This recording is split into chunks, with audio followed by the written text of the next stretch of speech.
बोलो जयकारा बोल मेरे श्री गुरु महाराज की जय। सभी गुरुमुख प्रेमियों से सब प्रेम जय सच्चिदानंद। वंदो चरण सरोज गुरु मुद मंगल आगार। जय सेवत नर होत हैं भव सागर से पार। गुरु जी के सुमिरन मात्र से नाशत विघ्न अनंत। तासे सर्वारंभ में ध्यावत हैं सब संत। वक्त वक्त पर भगवान इस धरा पर अवतरित हुए। आज संत रूप में श्री परमहंसों के स्वरूप में श्री आनंदपुर दरबार में हम गुरुमुख प्रेमियों को जो एक बहुत ही सम्मानजनक स्थिति में सतगुरु की चरण शरण नसीब हुई है, ये बड़े ही भागों की निशानी है। जो उनके सुंदर सुंदर वचनों से हमें ज्ञान का प्रकाश मिलता है, जो हमारी अज्ञानता का अज्ञानता का जो अंधेरा है वो नाश होता है, अज्ञानता का अंधकार दूर होता है। हम ऐसे सुंदर वचनों को पाकर, ऐसे प्रकाश को पाकर अपने हृदय में छाए हुए घने घने अंधकार को मिटा करके अपने भीतर अपने हृदय में नाम की ज्योत को जगा करके अपनी रूह को प्रकाशित कर रहे हैं। ये बड़ी कृपा हम पर सतगुरुदेव की हुई है, हो रही है और होती रहेगी। वे तो संसार में आते ही इसीलिए हैं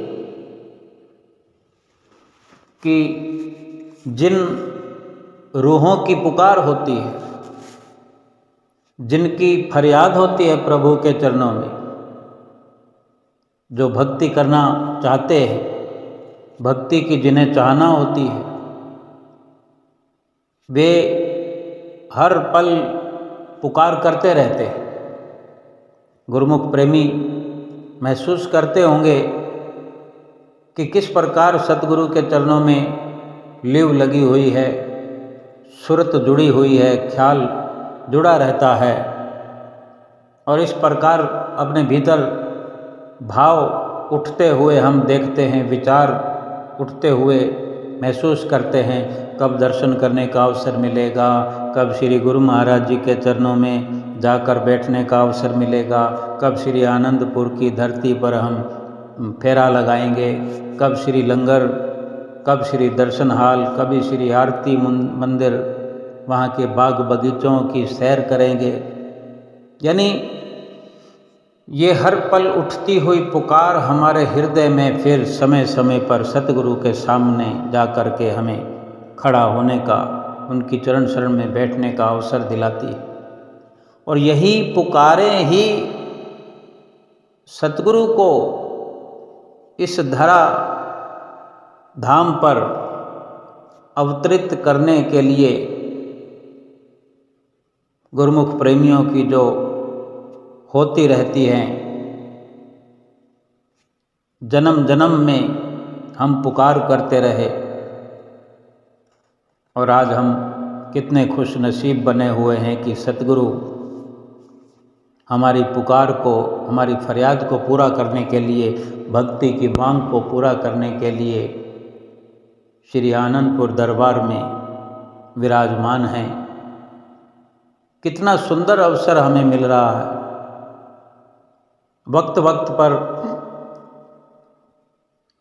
संसार में भगवान अवतरित होते रहते, कभी श्री राम के रूप में, कभी श्री कृष्ण के रूप में। वे जिस खास मकसद के लिए आते हैं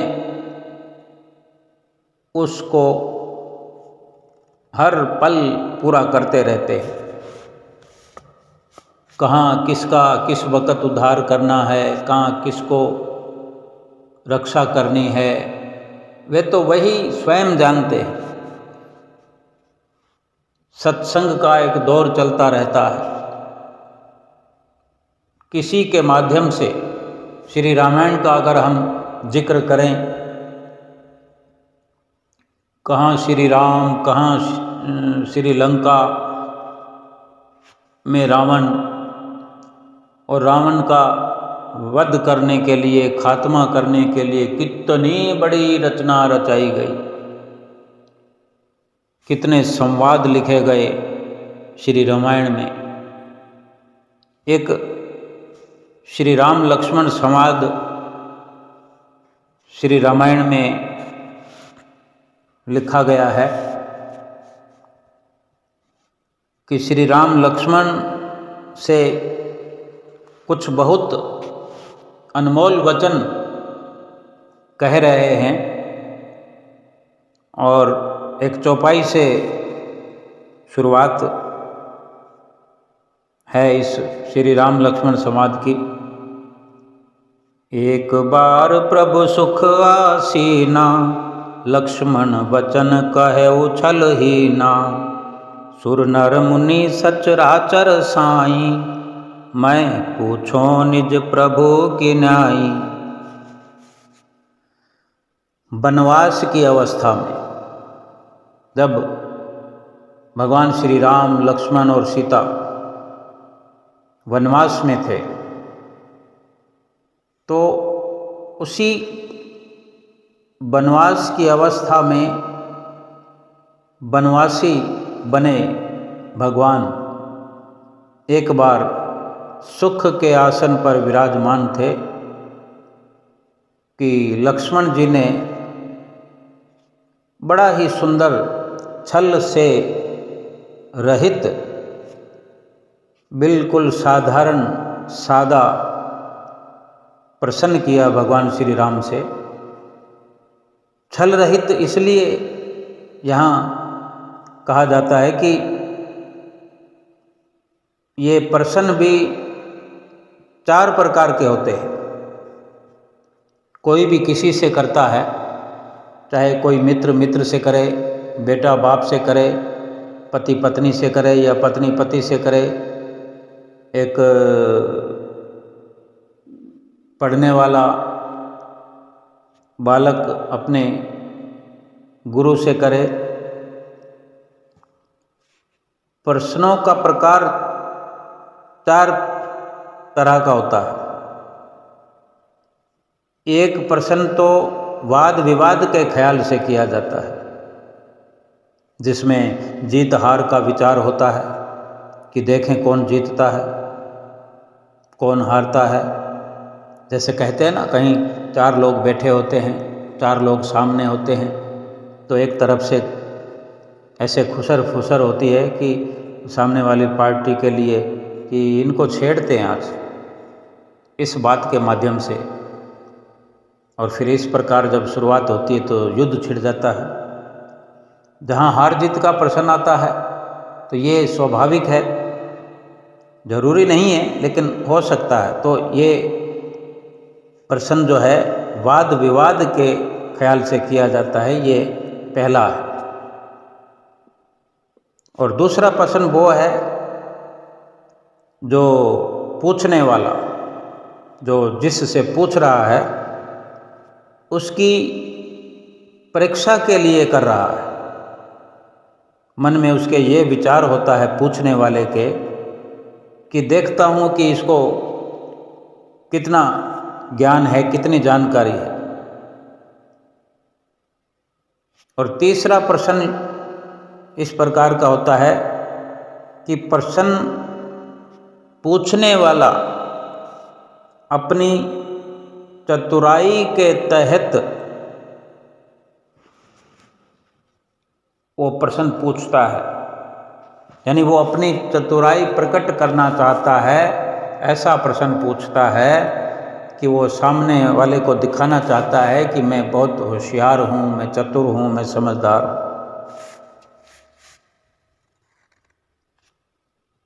यानी अपने आप को विद्वान दिखाना चाहता है।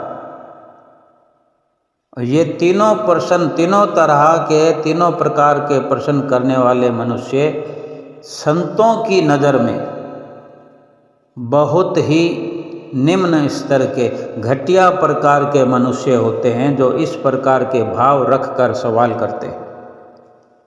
चौथी प्रकार का प्रश्न वो होता है जिसमें प्रश्न करने वाला खुद उस बात को जानता नहीं है और इसी भाव से श्रद्धा भक्ति के साथ वो पूछता है, और ऐसा मनुष्य संतों के नज़रिए में, संतों के दरबार में श्रेष्ठ मनुष्य समझा जाता है। और इसीलिए यहाँ जिक्र आया है कि लक्ष्मण जी ने छल रहित प्रश्न किए कुछ, यानी जो वह नहीं जानते थे, जो कुछ भी नहीं जानते थे, वही वो सवाल प्रभु श्री राम से कर रहे थे। क्या कहते हैं वे कि हे देव, मनुष्य, देवता, मुनि और चराचर के स्वामी, ये लक्ष्मण जी भगवान श्री राम से कह रहे हैं कि मैं आपको अपना स्वामी जान करके पूछता हूँ। हालांकि वो भाई है, लेकिन भाई को भाई नहीं, जो सबके वो प्रभु श्री राम कहलाए हैं, जो सबके लिए उनका स्थान है, उसी स्थान पर विराजमान करके और उसी भाव से एक शिष्य बन करके, सेवक बन करके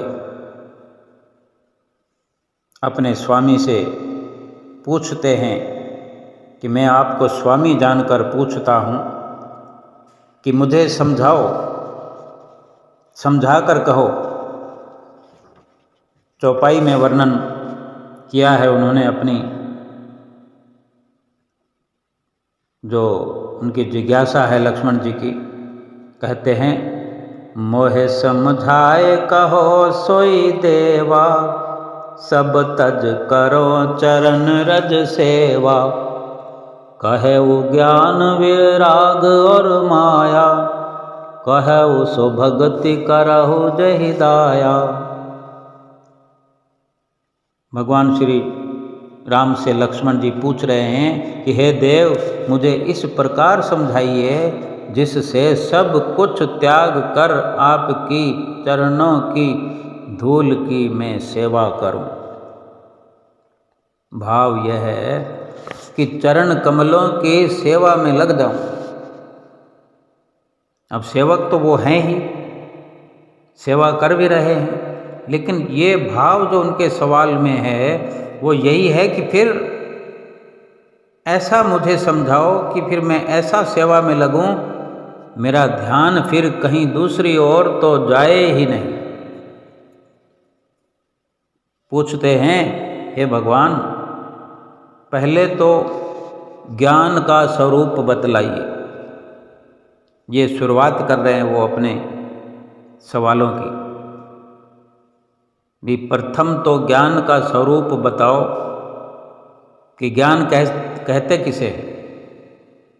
आज हम ज्ञान की बहुत बातें करते हैं, वो ज्ञानी है, वो ब्रह्म ज्ञानी है, उसको बड़ा ज्ञान है, उसको किताबी ज्ञान है, उसको बाहरी ज्ञान है, उसको अंदरूनी ज्ञान है। लेकिन ये लक्ष्मण जी यहाँ पूछ रहे हैं कि ज्ञान होता क्या है, और साथ ही ये पूछा कि ज्ञान के साथ जो वैराग भी शब्द जुड़ा रहता है, ज्ञान वैराग, वैराग का भी स्वरूप वर्णन साथ ही कर दीजिए। और तीसरा प्रश्न जोड़ दिया कि माया का स्वरूप भी बतलाइए कि माया क्या है, माया कहते किसे हैं। और चौथे, उस भक्ति का स्वरूप क्या है जिस पर आपकी अति कृपा है व जिसको पा लेने से आप भक्तों पर प्रसन्न होकर कृपा करते हैं। हम ये सुनते तो हैं ही सत्संग में कि जो भक्तिवान है, जो भक्ति करता है, जो भक्ति को पा लेता है, उस पर भगवान की अति कृपा होती है, कृपा बनी रहती है, वो प्रसन्नता का पात्र बनता है। अब ये 4 सवाल भगवान श्री रामचंद्र महाराज जी से लक्ष्मण जी ने किए कि ज्ञान का स्वरूप बताओ, ज्ञान क्या है, ज्ञान किसे कहते हैं, वैराग का मतलब क्या है, वैराग तत्व क्या है, माया का स्वरूप बताओ कि माया क्या है, माया किसे कहते हैं, और भक्ति का स्वरूप।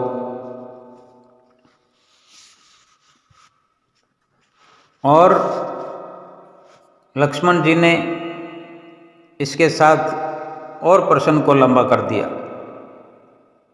कि ईश्वर और जीव में क्या भेद है, ये सब समझा कर कहो। ईश्वर जीव ही भेद प्रभु सकल कहो समुझाए, जाते होए चरण रत शोक मोह भ्रम जाए। कहते हैं, हे प्रभु, ईश्वर और जीव में क्या भेद है सो समझाकर कहिए, ताकि मन के शोक मोह और भ्रम दूर होकर आपके चरण कमलों की प्रीत उत्पन्न हो। ये 5 प्रश्न लक्ष्मण जी ने किए। अब भगवान उत्तर देते हैं प्रश्नों का। वो थोड़े में ही समझा कर कहना चाहते हैं। और वैसे भी जितना भी सत्संग आज तक हुआ है, हो रहा है, हमने सुना है, सुन रहे हैं और सुनते रहेंगे, सब का सब थोड़े में ही वर्णन हुआ है। क्योंकि सत्य का वर्णन तो, सतगुरु का वर्णन तो, भगवान का वर्णन तो हम कर ही नहीं सकते। कहते हैं, थोरे मैं सब कहूँ बुझाई, सुनहु तात मति मन चित लाई, मैं अरु मोर तोरते माया, जेहि वश कीन जीव निकाया। क्या फरमाते हैं भगवान श्री रामचंद्र जी कि हे भाई, थोड़े में ही समझाकर कहता हूँ, कह रहा हूँ, तुम बुद्धि मन और चित्त को लगाकर सुनो। मन चित्त और बुद्धि की संपूर्ण शक्तियाँ जब एकत्र होकर वचनों को सुनने में लग जाती हैं तो गहरे से गहरा राज भी सरल हो जाता है, गूढ़ से गूढ़ आशय भी जल्दी से जल्दी ध्यान में बैठ जाता है। इसलिए इन तीनों को एकाग्र करके वचन सुनने को कहा गया है, मन, चित्त और बुद्धि। हम सत्संग सुनते हैं, लेकिन इसलिए सत्संग हमारे अंदर नहीं बैठता ठीक प्रकार से। मन लगा तो लगा, चित्त नहीं लगा, मन भी लग गया, चित्त भी लग गया तो बुद्धि नहीं लगी। और ये अगर लग भी गए तो इनकी शक्तियाँ अपार हैं, मन की शक्ति अपार है।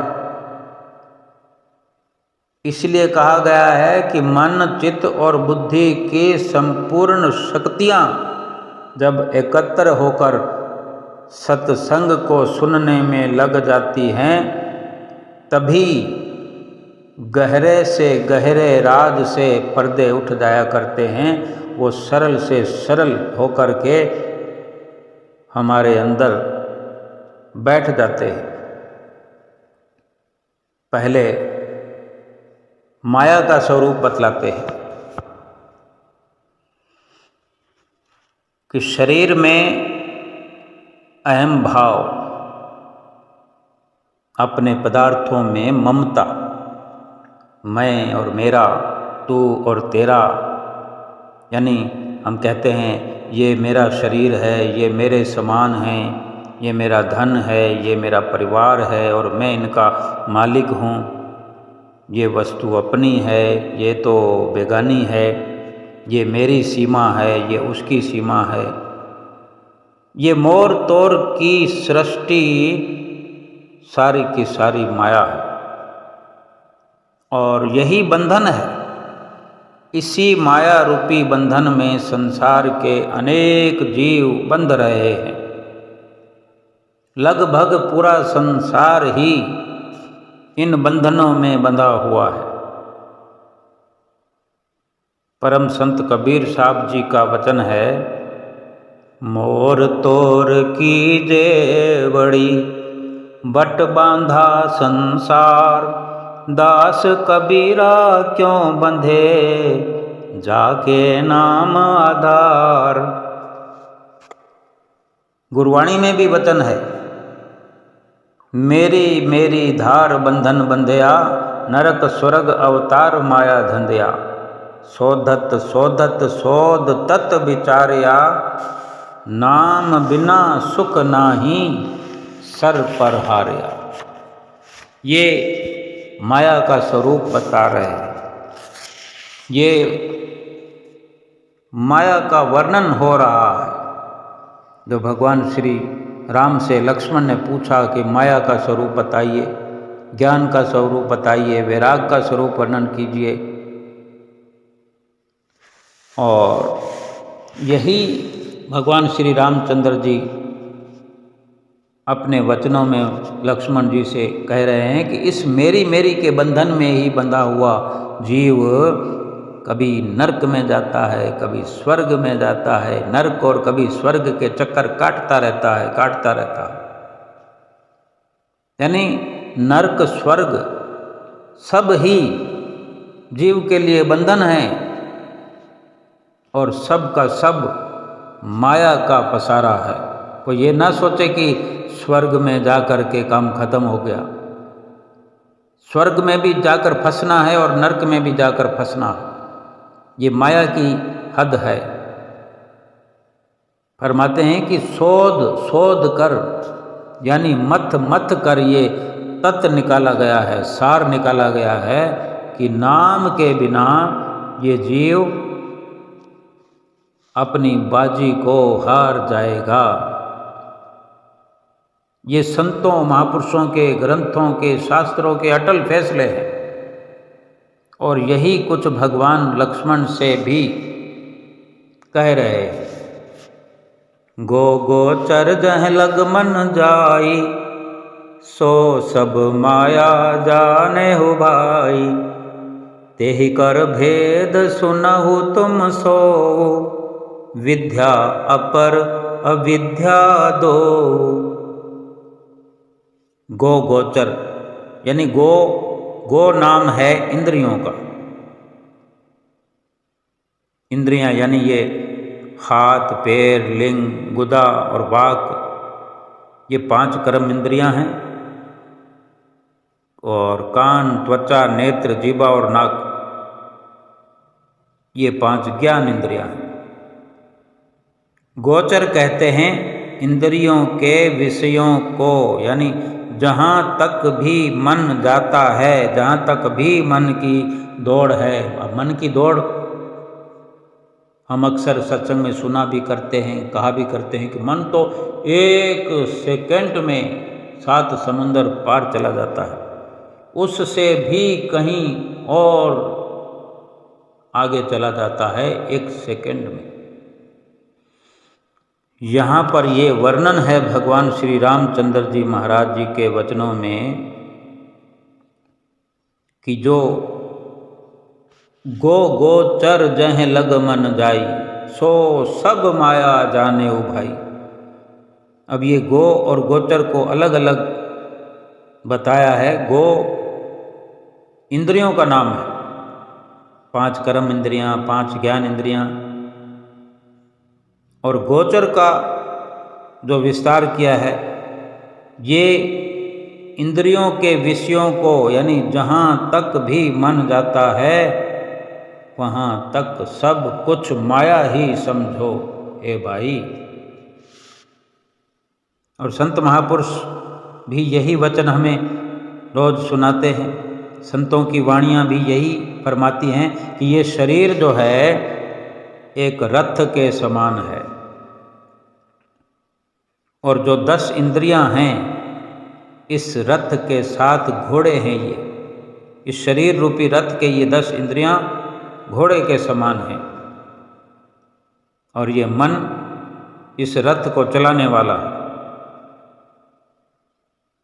इन जो 10 इंद्रियों रूपी घोड़े हैं, इन घोड़ों के द्वारा इस रथ को अपनी इच्छा के अनुसार ये मन चलाता है, चला रहा है।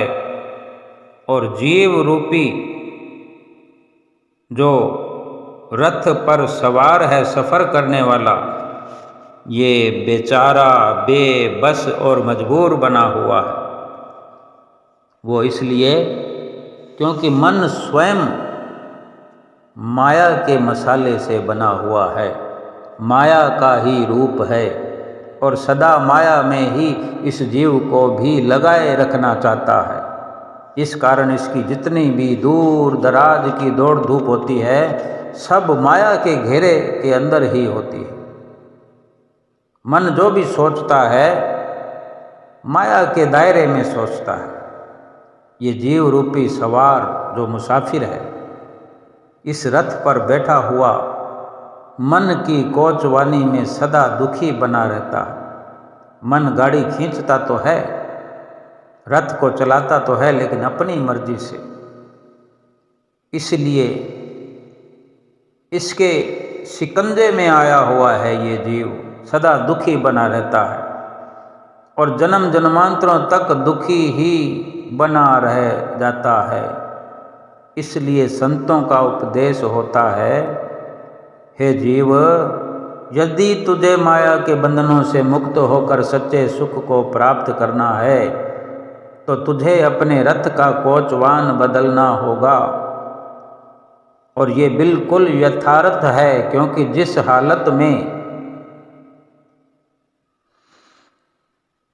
सवार के रथ को चलाने वाला कोचवान ही सवार का शत्रु हो,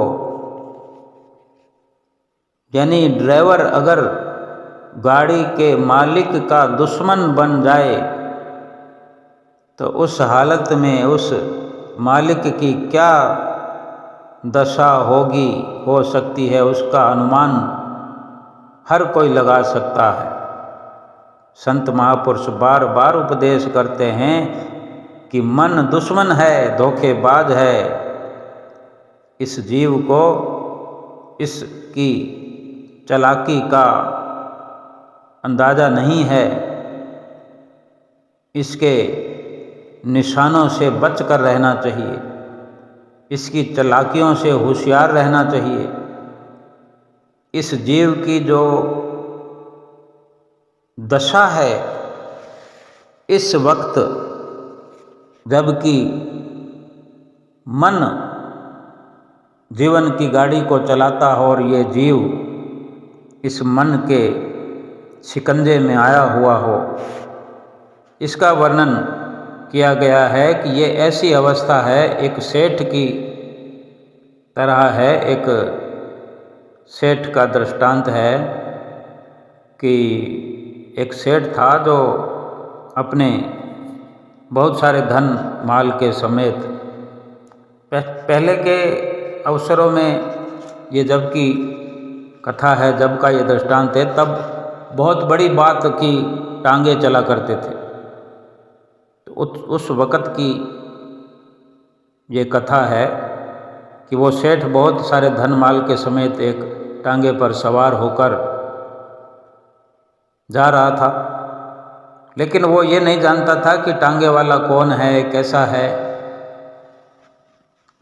और टांगे वाले का क्या काम था कि जो भी सवारी मिलती उसको, अपनी टांगे में बैठी हुई सवारियों को घुमा फिरा करके ऐसे रास्ते पर ले जाता जहाँ उस टांगे वाले के साथी, जो कि चोर डाकू थे, एक जगह छुपे रहते थे। और जब टांगे वाला टांगा उस जगह पहुंचता तो वहाँ पहुंचकर किसी बहाने से वो अपने टांगे को रोक देता और डाकुओं को इशारा कर देता, और झट से वो डाकू आते और उन सवारी का, चाहे एक सवारी बैठी हो या एक से अधिक हो, तो उनका माल लूटकर उनको मार मार करके अधमरा कर देते और किसी ऐसी जगह में जाकर पटक देते, बियाबान जंगल में। ये उनका रोज का पैसा था और टांगे वाला उनसे मिला हुआ था, सब अपना अपना हिस्सा बांट लेते थे। जब उस सेठ को भी वो घुमा फिरा कर वहीं ले गए तो उस सेठ की भी वही दुर्दशा हुई जो सबकी होती थी।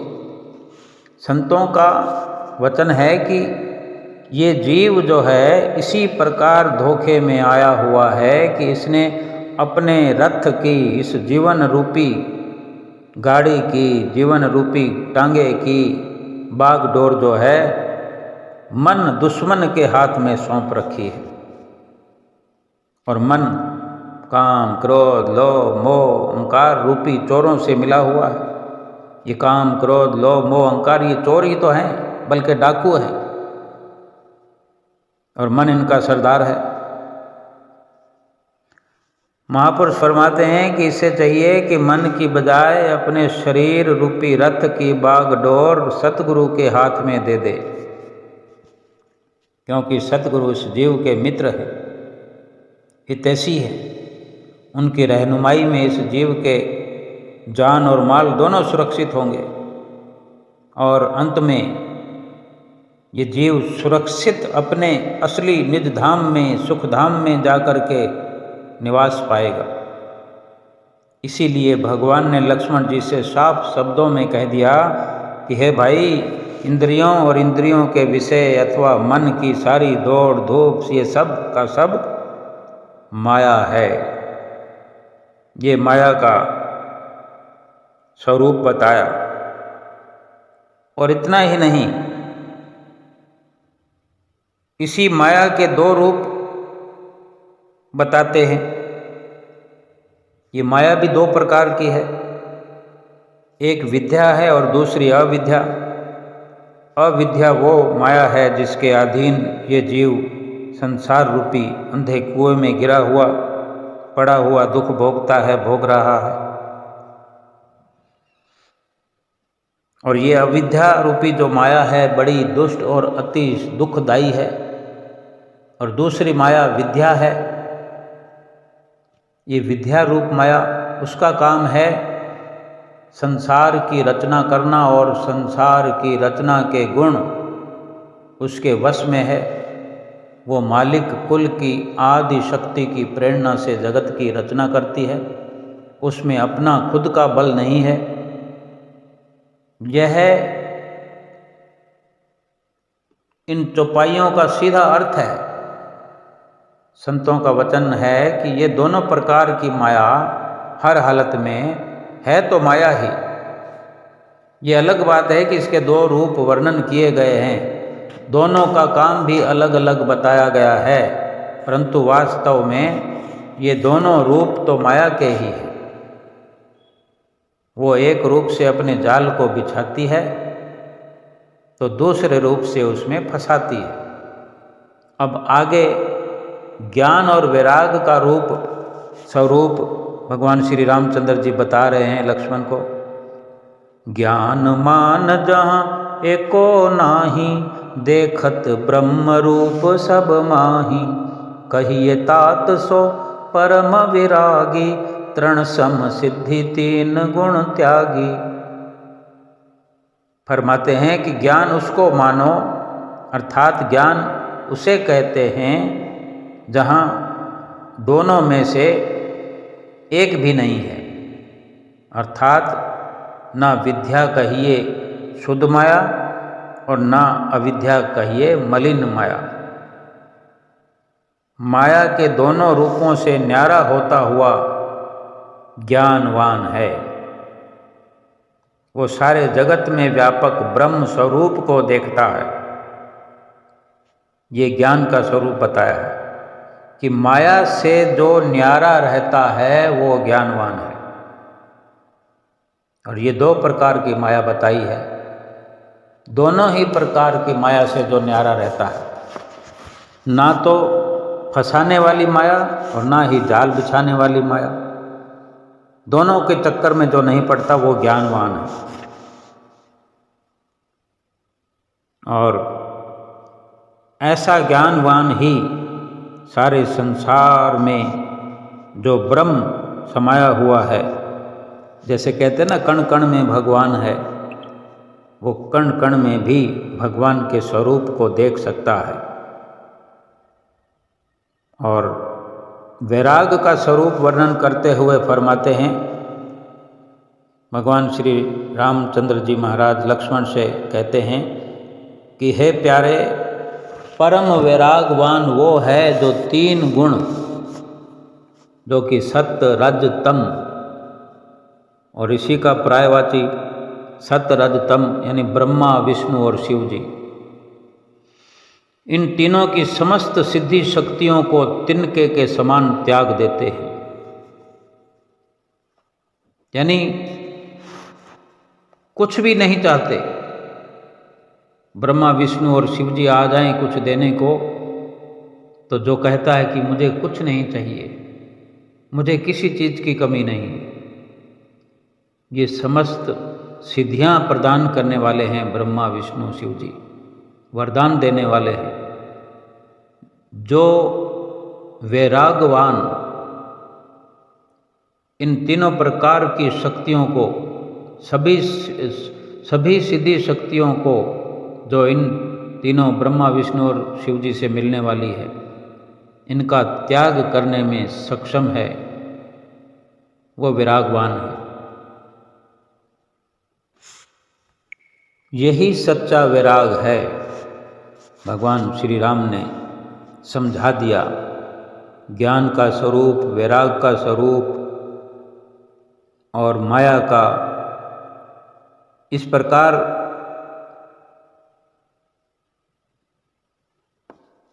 तीनों प्रश्नों का उत्तर भगवान ने लक्ष्मण को दे दिया। अब ईश्वर और जीव में भेद क्या है, इस चौथे प्रश्न का उत्तर इस प्रकार देते हैं भगवान श्री रामचंद्र जी महाराज फरमाते हैं, माया ईश न आप कहें जान कहिए सो जीव, बंध मोक्ष प्रद सर्व पर माया प्रेरक शिव।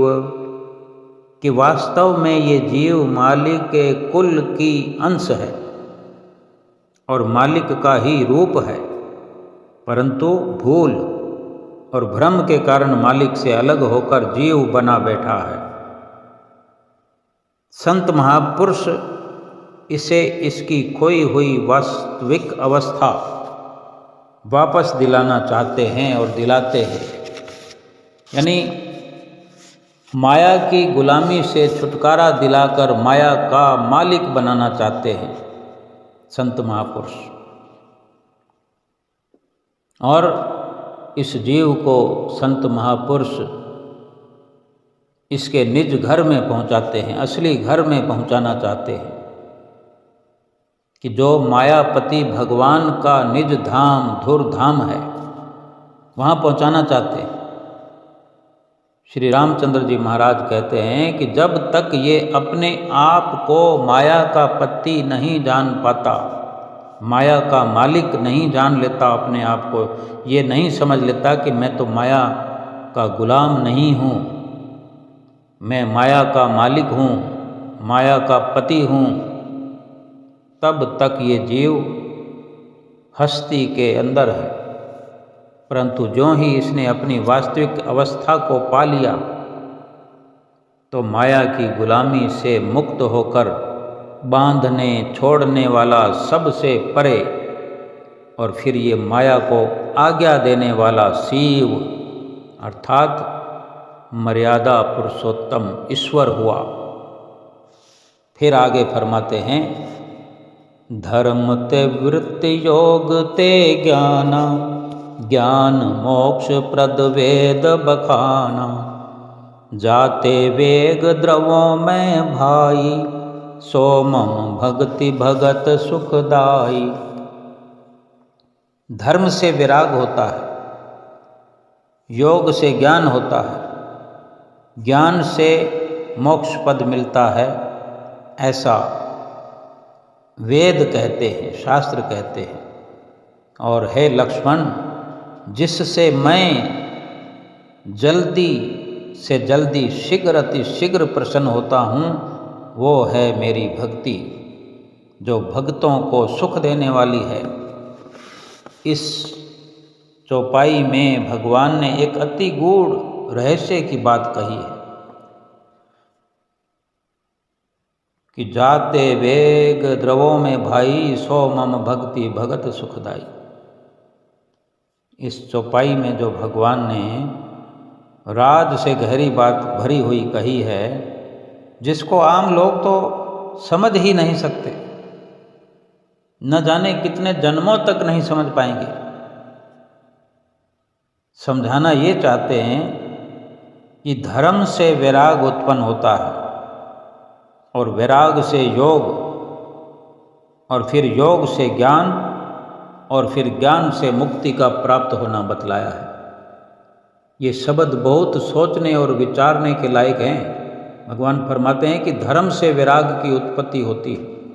इसका साफ और सीधा मतलब यह है कि धर्म वास्तव में वही है जिसके करने से संसार से वैराग उत्पन्न हो आए।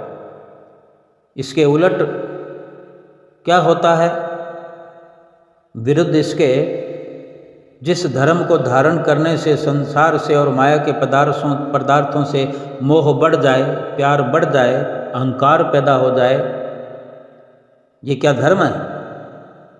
वो धर्म नहीं है।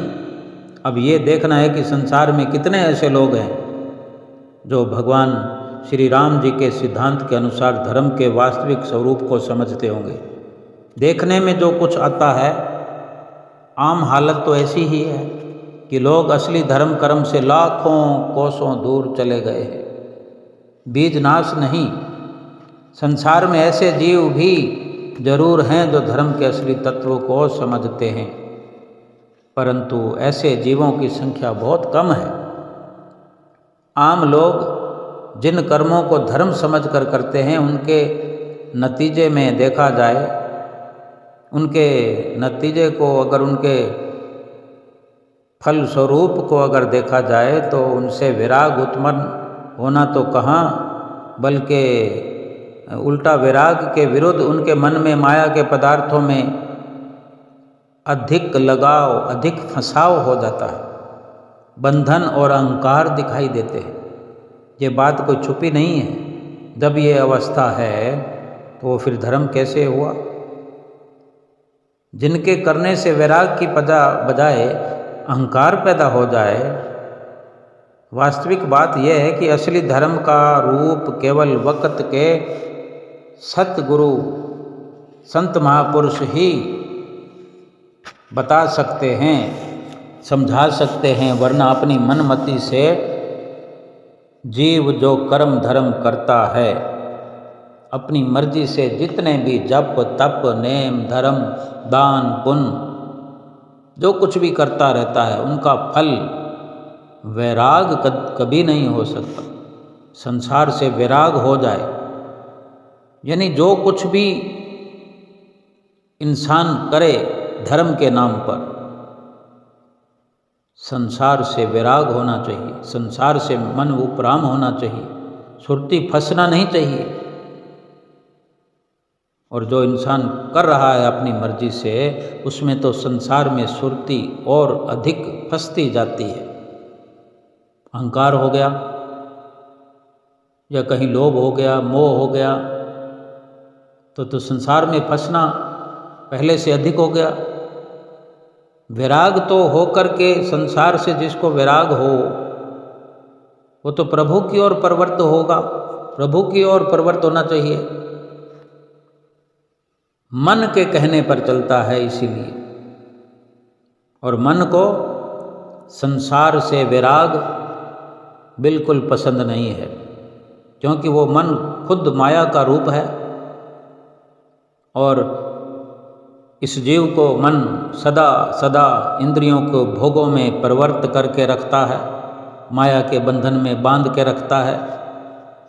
ये मन ही तो है आज इतने गुनाह करवाता है इंसान से, झूठ बोलने के लिए प्रेरित करता है, किसी को मार काट पे प्रेरित करता है, छल करने के लिए, धोखा करने के लिए। ये सब मन की प्रेरणा है, मन के जो कहने में लगा हुआ है। वो विराग उपजाने वाले कर्म जीव को नहीं करने देगा। इसलिए संतों का ये उपदेश होता है कि एक सेवक को, जिज्ञासु को गुरु की मति के अनुसार कर्म करने चाहिए, क्योंकि गुरु की मौज के अनुसार जो कर्म किए जाते हैं और अपने मन का दखल उनमें नहीं होता। मन को सुधारने का नुक्ता संत महापुरुष बताते हैं और नतीजा होता है वैराग और भक्ति। और ये निष्काम कर्म होते हैं, अर्थात रूहानी कर्म होते हैं। मन का तो स्वभाव है कि वो जो भी कर्म इस जीव से कराता है उसमें शरीर के सुखों की अनेक अनेक कामनाएं बंधी होती है। भला उनसे वैराग की उत्पत्ति कैसे हो। लेकिन सतगुरु के मार्ग पर चलते हुए जो कर्म किए जाएं, अर्थात जो कर्म सतगुरु जीव से कराएं, वही यथार्थ में असली धर्म है। शर्त यह है कि उनमें अपने मन की मौज को शामिल न करें, मन की मौज का दखल ना हो उनमें। तो ऐसे पवित्र और साफ सुथरे, पाक साफ रूहानी कर्मों के करने से अवश्य वैराग पैदा होगा, और वैराग से फिर अभ्यास में वृत्ति लगेगी, यानी योग होगा, जिसका फल ज्ञान की प्राप्ति होगी। फिर ये सिलसिला आपसे आप बंध जाएगा, क्योंकि जिस मकान की बुनियाद ठीक होती है तो ऊपर मकान अपने आप ठीक बनता चला जाता है। अगर बुनियाद ही खराब हो तो मकान अच्छा कैसे बन सकता है। और आगे चलकर भगवान श्री रामचंद्र जी महाराज कहते हैं कि धर्म से वैराग, वैराग से योग, योग से ज्ञान और ज्ञान से मुक्ति का प्राप्त होना। ये जो कुछ भी आपको बतलाया गया है सो आपने समझ लिया है। ये भगवान श्री राम लक्ष्मण के प्रति कह रहे हैं कि जो तुम्हें बतलाया गया वो आपने समझ लिया है। परंतु हे लक्ष्मण, क्योंकि एक स्वरूप और बतलाना जो बाकी रहा वो भगवान बताते हैं कि जिससे मैं जल्दी से जल्दी प्रसन्न हो जाता हूँ वो तो मेरी भक्ति है। भक्ति के बारे में भी जानना चाहा है लक्ष्मण ने, तो भगवान बताते हैं कि वो मेरी भक्ति है जिससे मैं प्रसन्न हो जाता हूँ। जल्दी से जल्दी भक्ति करने वाले भक्त पे मैं प्रसन्न हो जाता हूँ, जो कि स्वाभाविक ही सुख रूप और भक्तों को सुख देने वाली है। इसमें वैराग, योग, ज्ञान आदि सब आपसे आप आ जाते हैं। सो ये भक्ति कैसी है बतलाते हैं। सो स्वतंत्र अवलंबनाना तेहि आधीन ज्ञान विज्ञाना भक्ति तात अनुपम सुख मूला, मिलें जो संत हो ही अनुकूला। वो भक्ति स्वतंत्र है, यानी खुद मुख्तियार है, उस पर किसी का दबाव नहीं है, और ज्ञान विज्ञान आदि सब उसके अधीन है। हे प्यारे, भक्ति का सुख अनुपम कहिए, उपमा से रहित है, वर्णन में नहीं आता। भक्ति का क्या सुख है, भक्ति से मिलने वाले सुख का वर्णन कोई कर नहीं सकता, ये भगवान श्री राम कहते हैं। वो सुखों की मूल है, जड़ है। संसार के सारे सुख भक्ति से उत्पन्न होते हैं, परंतु वो सुखों की मूल भक्ति, भक्ति की जड़, सुखों की जड़, ये कहाँ मिलती है? भक्ति। भगवान श्री रामचंद्र जी महाराज कथन करते हैं कि जब संत मिल जाएं और फिर वो संत दयाल हो जाएं, तब भक्ति प्राप्त होती है, अर्थात भक्ति के भंडारी संत हैं। ये काम धुर से उन्हीं के सुपुर्द हुआ है, और इस अनमोल दात के खजाने की चाबी उन्हीं के पास है, संतों के पास है। भक्ति तात अनुपम सुख मूला, मिलें जो संत हो ही अनुकूला।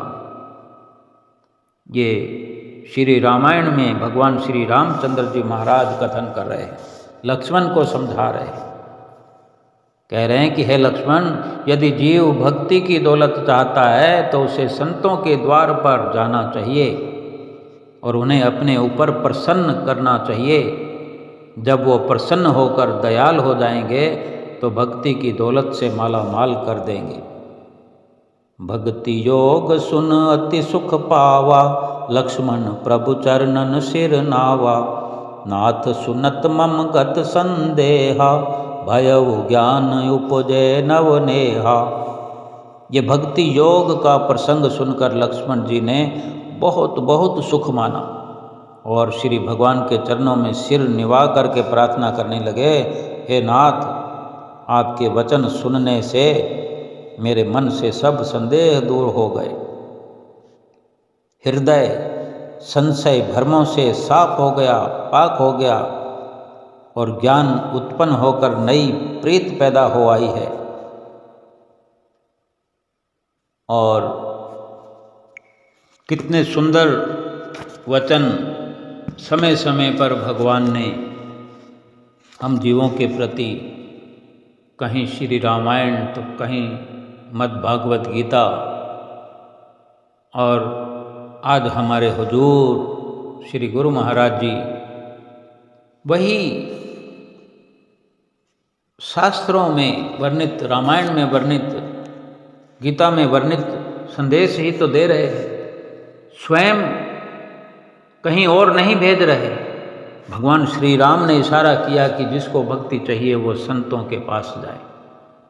वही वक़्त के संत सतगुरु हमें कितनी सहजता से मिले हैं और हमें भक्ति का संदेश दे रहे हैं, भक्ति करने के लिए रोज़ प्रेरणा दे रहे हैं, प्रेरित करते हैं कि 5 नियमों की पालना करो, 2 घंटे भजन अभ्यास करो। और हम क्यों इंतज़ार कर रहे हैं? 5 नियमों की पालना में अभी से लग जाएं, 2 घंटे भजन अभ्यास नित्य करते चले जाएं। श्री राम का, श्री कृष्ण का और सभी अवतारों का आशीर्वाद हमारे श्री सतगुरुदेव महाराज जी की चरणों की पावन भक्ति के अंदर छुपा हुआ है। हमें गुप्त रूप से, प्रत्यक्ष रूप से भक्ति का वरदान देने के लिए सतगुरु हमें हर प्रकार के भय से मुक्त करके अपने निज धाम में हमें साथ ले जाना चाहते हैं। हम सतगुरु के वचनों पर अमल करें और उनकी प्रसन्नता प्राप्त करें। बोलो जयकारा बोल मेरे श्री गुरु महाराज की जय।